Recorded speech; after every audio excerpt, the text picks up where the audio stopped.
So today we're going to be going through some of the CDMs that we've got in the game, and we've got some very nice ones now coming in at a pretty good budget as well.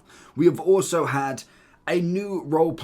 We had the Classic 10, which is obviously not based for a CDM, but we have had... If you need coins in FC25, LootBar.gg has you covered. They are the cheapest trading platform on the game, 8 to 10% cheaper than any others, 8% off if you use the code JT11 at the end at checkout, plus you get 5% extra on coins, with the fastest delivery system going, used by many FC25 creators such as Zorky, Manny Plus, and even pro owners. So if you need any coins, head over to lootbar.gg, make sure JT11's in the promo code, and hopefully you enjoy. Something that personally I'm still trying to get my kind of brain around if it is very useful or not, because personally for me, in a DM, I'm much more of a fan of the hold-in, the deep line playmaker. As we go into the DMs, you can see on Footbin all of the different ones. If it was to go into the DM, obviously you got the hold-in, very central, obviously holds the back line. You've got the roaming, that is going to allow him to kind of stretch the pitch slightly, which I think is what this wide half is going to increase. But with the holding, it's kind of like more central. And personally for me, I normally set up in a 4-4-2. It's very much banks of 4, 2 up front. The 2 up front kind of stay up front. One might drop back a little bit, but predominantly I want them as the options. The wingers are going to be inside forwards, so they're bombing up on the attack, and on the defense, they're slightly coming back. Which leads me to my back line of having 2 centre-backs that hold, the CDMs that kind of hold the middle as well, and my full-backs hold them 2 positions. Now, obviously with this wide half, it's adding more width, because you've obviously got the centre half in a defensive duty. That can be used to make almost like a 5-back. Deep line playmaker would be one of the options, or playmaker in the centre mid role. Obviously, because I have 2 centre mids, I normally go on these positions. So in general, you won't necessarily get the full benefit of a solid DM. But then you got the hold-in roaming. I quite like that one. With obviously the wide half, it does have build-up and it also has defense. So you could potentially have someone who's confident with the ball. He'll stretch it out wide, maybe leaving one in the middle as well. But I do find that with that potential, so if we was looking at more the defensive side, they're going to basically defend the middle and the 2 sides. Now the problem I've got is, obviously if you've got somebody who can attack very well, a lot of the time if you go in wing based, they normally come inside, so they'll go to the wide widths. So how I personally would attack, I've got Vinny on one side, Adama, Malin, whoever's on the other. They would go so far, bring it back into the middle to maybe go for the overlap run, and then potentially you've got the striking option as well.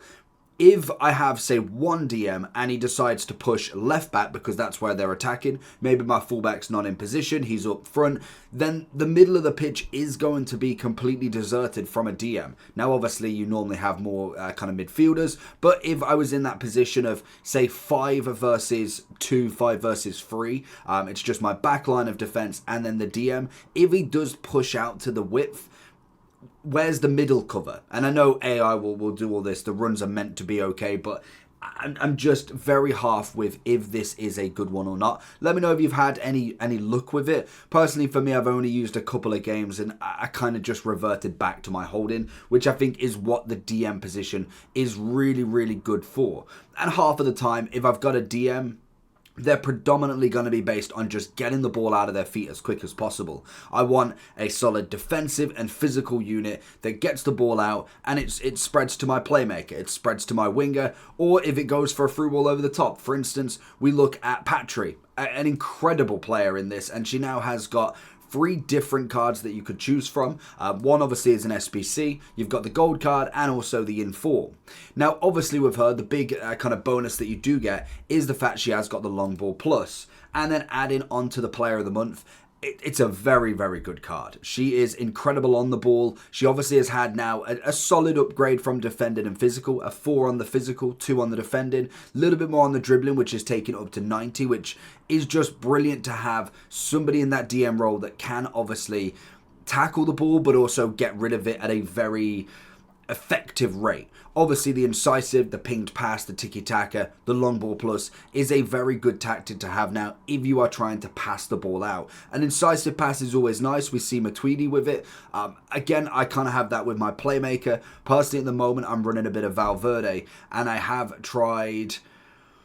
Who's my other centre mid? He's got incisive pass. It is, I think, Schneider. So very attacking options. Obviously, the playmaker doubling up there. So we haven't necessarily got a full DM in my starting lineup now. But we did have prior to getting Schneider. Because I wanted to try out the incisive. I wanted to see if that was the kind of catalyst. And it is a very good playstyle. The balls that he can possess in there is very, very nice.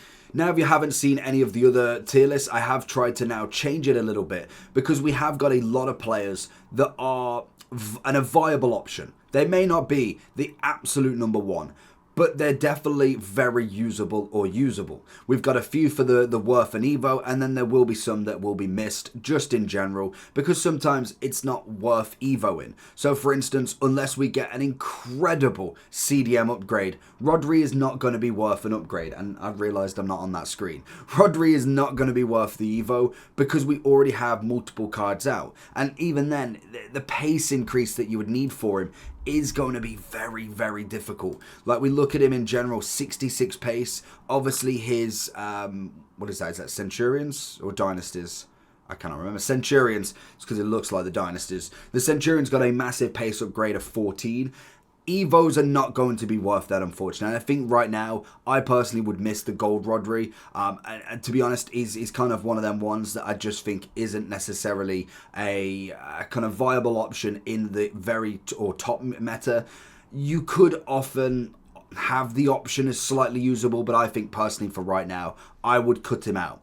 I do think Patri and all of her versions are very usable with that long ball plus, and it's now kind of going towards...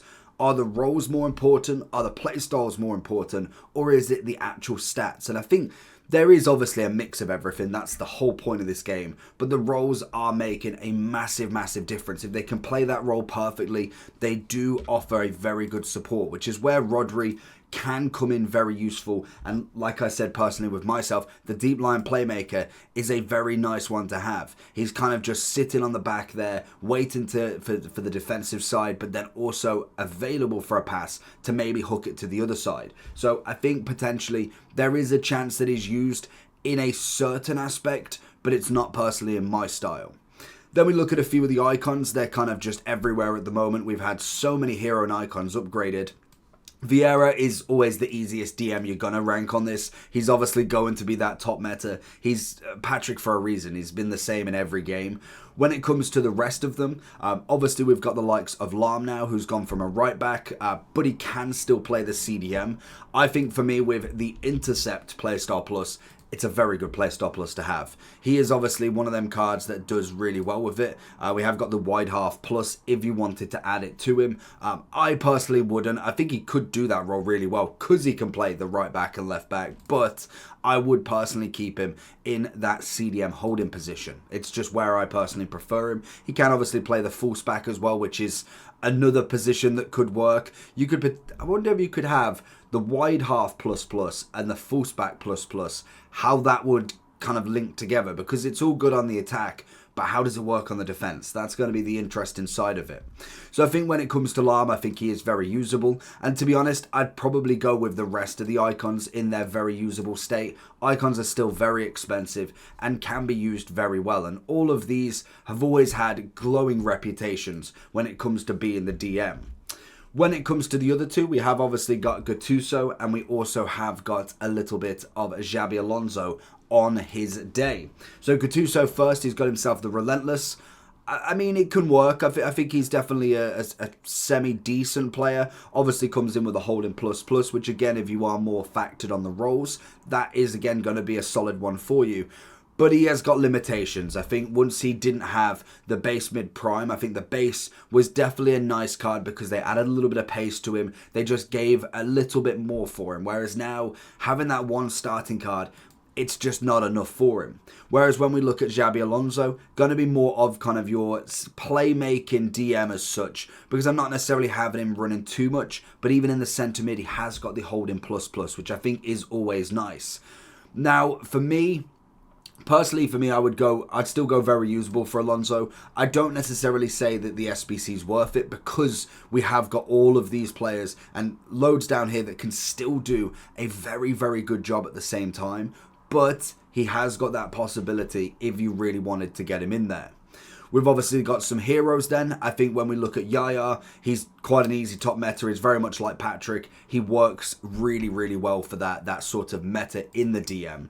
But then we look at the likes of someone like Ramires. Last year was a little bit disappointed for the end of the game because I really thought they would have at least stepped it up for him, and he was good, but he just got outplayed very quickly, which is a shame, and we haven't had an upgrade yet for him. He has got the heroic rise if you really wanted to add him into it, which if you've got him untradeable, I don't think it's the worst option. Again, you've got to pay for it, which I'm totally against for the first one, because it's when you look at the stat upgrade, it's really not that great. Like, it's not a big upgrade for any hero, so it is just one of them ones that should have been free in my opinion. So we kind of move with that, to be honest.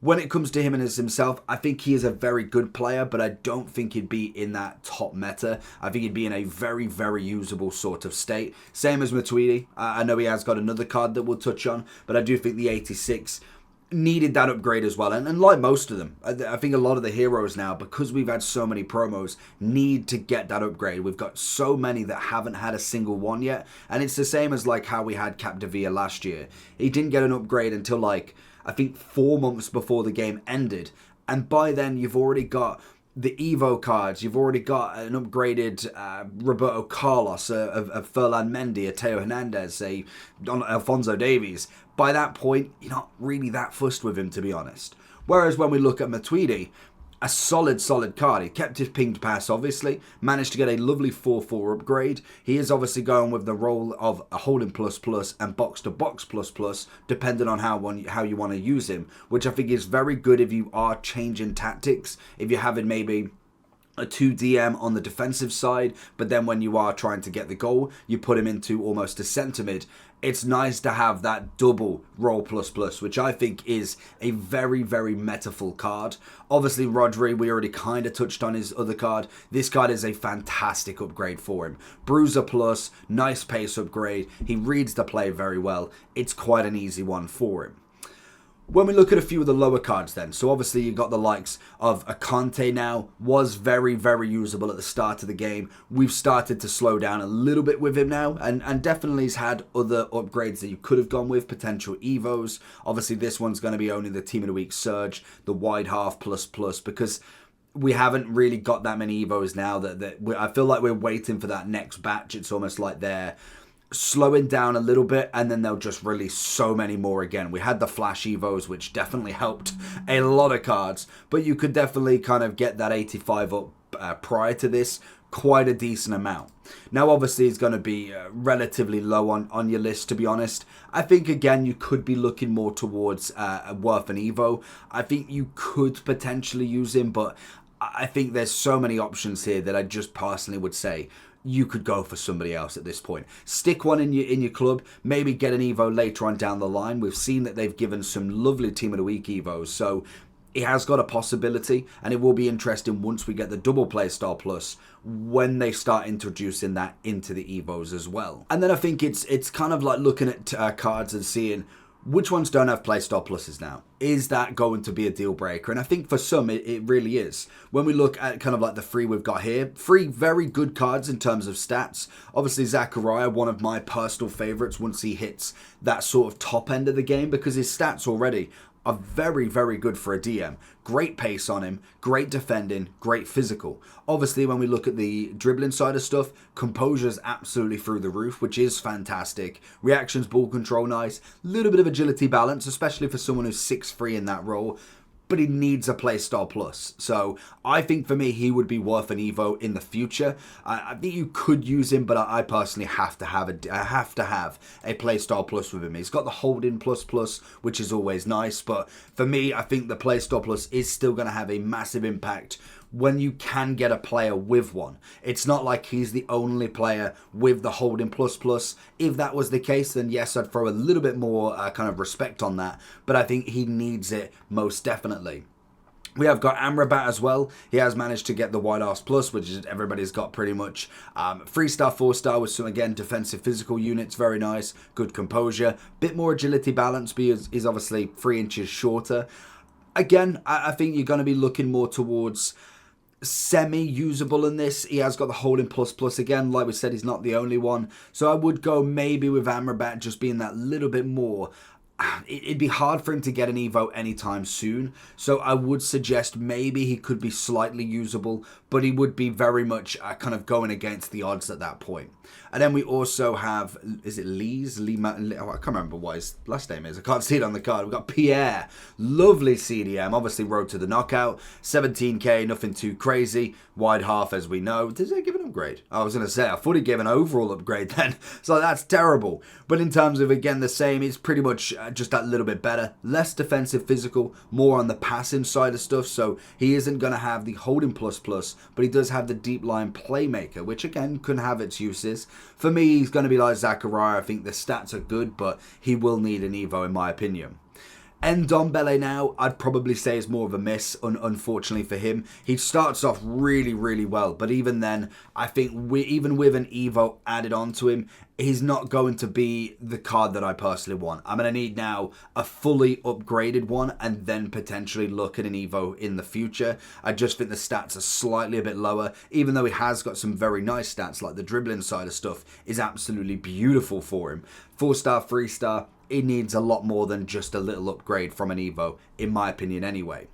We then move on to one of my favourite ones in Tonali. Loved his card earlier on in the gold state. Now we've finally got the upgrade for him. We did have it in form, but this one is just even better. He's got the DM, he's got incisive pass, which is beautiful. He can hold the defensive line. He's got multiple roles which you can use him in. I think he's an easy one to go. Very, very close to that top meta. He's a lovely, lovely card, and obviously he's going to come in at a bit of an expense. 620 is not cheap, but he is a very, very usable card in my opinion. Few of the Trailblazers still, we got Grace and also Stanway. I think both of them have got certain abilities when they come to the end of the game that were really, really good last year. Obviously, Grace has got the incisive pass, which I think still puts her on the map at the little bit least. When it comes to Stanway, she's holding on to the pinged pass. And again, stats-wise, very balanced as well. She's kind of more of that centre mid, but she can hold the defensive line as well, which is always nice. Now, I'd probably go with both of these more towards the usable rather than anything else. I think in terms of Evos, naturally, they both end up with good cards as they go forward, but I wouldn't say that they're totally out of the picture just yet. We also then have Xhaka and also Oberdorf as the track stars of the team. Obviously with Xhaka, it's had a lovely upgrade from his 86, 30 on the pace, which is exactly what you want. Just from a 1 upgrade as well. I don't know how the overalls work, but 30 on the pace is absolutely crazy. Managing to get the 4-4 as well, obviously with a bruiser plus in comparison to the long ball plus. Bit of a downgrade in my opinion when it comes to the playstyle plus, but it kind of is what it is with him. He's kind of just sitting waiting for another card if he does manage to get one. And I think in like the next month or so when the card is pretty much depleted, he would then be probably worth an Evo, because whether he gets another card is going to be down to the question. Oberdorf as well with the press proven. Little bit of an upgrade, 13 on the pace, which is nice. Good amount of physicality and defensive units. Composure's up there still as well, but in terms of what she can bring on the ball, we definitely want the Team of the Year back. I think that's where her name was really on the map. The Team of the Year was fantastic, and I'd probably go with both of these. More towards of a usable, but I would possibly go with Oberdorf down into the miss at this point of the card. Maybe in the future, I don't know who the female's Team of the Year is going to be, but that could be, again, if she manages to get in, the card that you truly want. Quite an easy one with Tchouaméni. I don't really need to speak about him. We do it so much. He is fantastic at everything he does. So he's just an easy one to put up there. The only thing that's letting him down now is that playstyle plus. But I think stats and just overall ability with that card is always going to be brilliant. Casemiro, SBC, still live now, long ball pass. Again, massive pace upgrade, a 42 difference with some very, very good stats across the board. He has got a 4 overall upgrade. Pace-wise is now sitting very nice. Got a bit of defensive and physical unit, which is good. And I think for the price that you're paying, you're adding a decent card to your list that could end up with an evolution, because is he really going to get another card? That's going to be the big question you've got to ask. But I think for me, Casemiro has got to go in that very usable side. Which leaves us with Kimmich and Palhinha. Some very nice cards for the Ultimate Succession. I love this Kimmich upgrade. It seems like only yesterday that Kimmich and Goretzka were absolutely rocking the midfield when it came to Bayern Munich. And since he's gone back to right back, his cards have just not really hit, in my opinion. We obviously got the 96 last year, very much fodder. But then we did get the 96 CDM, very good card, but there was lots and lots of centre mids around him. But then you go back to FIFA 22 and you look at that 97. Him and Goretzka were just absolute storms in that league. And now we're kind of just sitting at the right back. Like, I must admit, the road to the knockout or road to the final, whichever one that is, was a good card. But at that point, we already had so many centre mids, so many DMs. It was nice to have him from the start. Granted, this card can play in that DM role, even though he can play right back like Lahm. And I think they've definitely boosted him up a solid amount to put him in a very, very usable card. And even Palhinha, to be honest, he has had a massive, massive upgrade from 87. Obviously, again, with the massive pace increase, you can tell pace actually means something in this game slightly, because everybody that's got low pace has been upgraded by 20 to 40 on their first upgrade. But it does make him a lot more usable. CDM, obviously got the bruiser, great defensive and physical unit. Dribbling and passing is moderate, great composure on him. Pace upgraded, fantastic. 4-star, 3-star, can definitely be used in that midfield very well. We also then have Pascal. I don't know when he is. What rating is he? I can't remember what SBC is in, but he is one of the mode masteries you can get, and I want to say he's one of the cheaper ones, if I'm right. Is he one of the cheaper ones, or is he somewhere else? Oh, there's 2 pages, I was going to say. Oh, there he is. So he's 5 cards. So relatively quick to get him done as well, to be fair to you. Now, you are going to have to either get rid of the chances of a Rodrigo, the chances of more packs. That's going to be the big question of if he's worth doing that. Now, in terms of a card, I think they've done really well with him. Again, they've obviously gone for a pace increase, but defensive and physical going up by 12 and 10.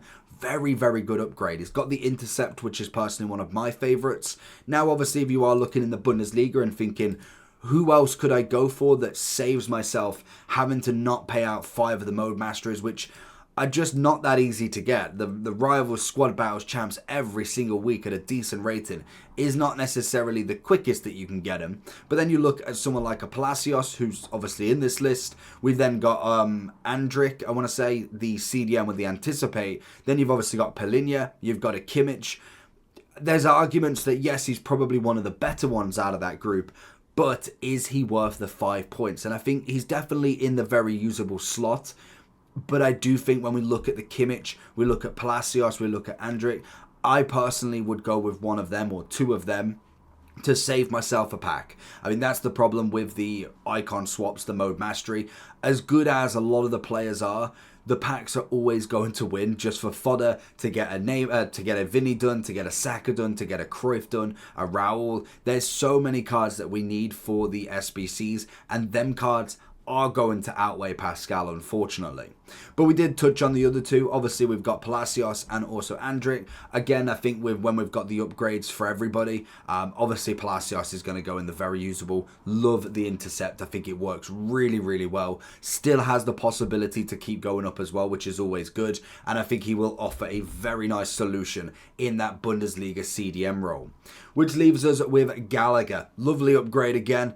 Didn't need that much of a pace this time. We've only got a +10. He has obviously got the 86 that can have the upgrade, and he's got both of them already, so he will be an 87. I don't think they've upgraded anybody yet. We've got multiple people with the potential of the upgrade or have completed the upgrade, but they've just not fully finished the upgrade yet. I realised I'm not showing you what I'm showing you.